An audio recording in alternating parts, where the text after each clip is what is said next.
Oh, I'll go all shy now, won't I? Thank you. Thank you. Thank you.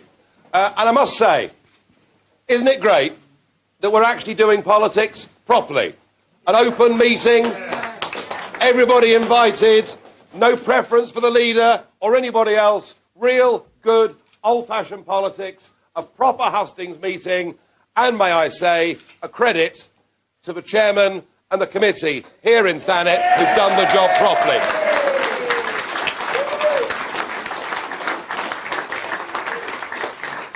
Now, I'm very pleased about this for lots of reasons. I really do think this is a wonderful part of the world that, with a bit of an economic boost, can become something really, really special. And it does have, for me, some quite big geographical, personal advantages. Firstly, of course, I'm a mad keen sea angler, so where better could I possibly be than this constituency? I was a few years ago, and maybe one day I'll get a bit more time, but I was a four-handicap golfer as well, and there are lots of golf courses here. And another one of my hobbies, there's quite a lot of pubs, I've noticed.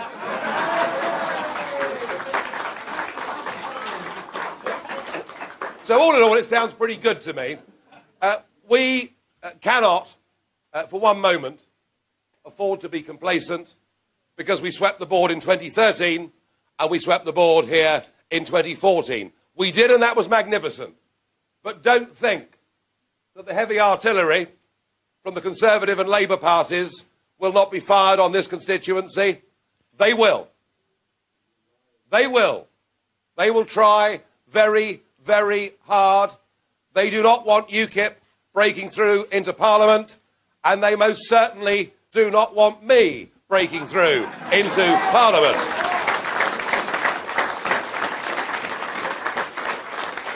Somebody once said that I was David Cameron's worst nightmare. Well, that's not good enough. I want to be Ed Miliband's worst nightmare too.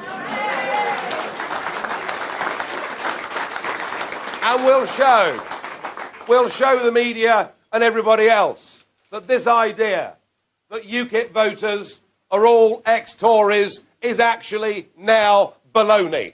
We're drawing our support from across the board.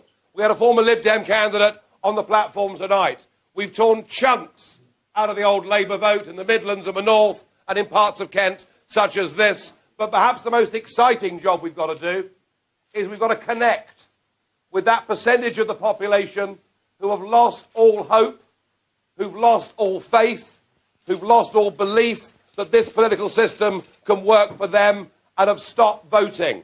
And the potential we've got that no other party has got is we can re-engage those people. We can get them back to the ballot box. We can get them back into politics. We can excite them about making a better and prouder future for our country.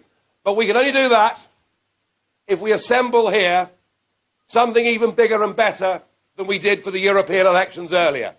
I toured around the country in the European election campaign, saying to the audiences, and in some cases massive audiences that were coming along to listen, I said to them, we've got to form a people's army to take on a political establishment that has let down this country. And I ended each meeting by saying to people, asking them to verbally, vocally join me, by asking them whether they would join our people's army. And to win here in Thanet, not just here in the south, but in the north and on the district council, what we've got to do is we've got to form our own Thanet army. We've got to form an army of volunteers. We've got to get people to do their bit. We've got to get people to deliver a few leaflets, to talk to their friends, to persuade people, to bring them to the meetings, to put up posters. We need a volunteer army. So I'm going to end tonight by asking you, will you help me and will you join the Thanet army that is going to come to success in May next year? Thank you.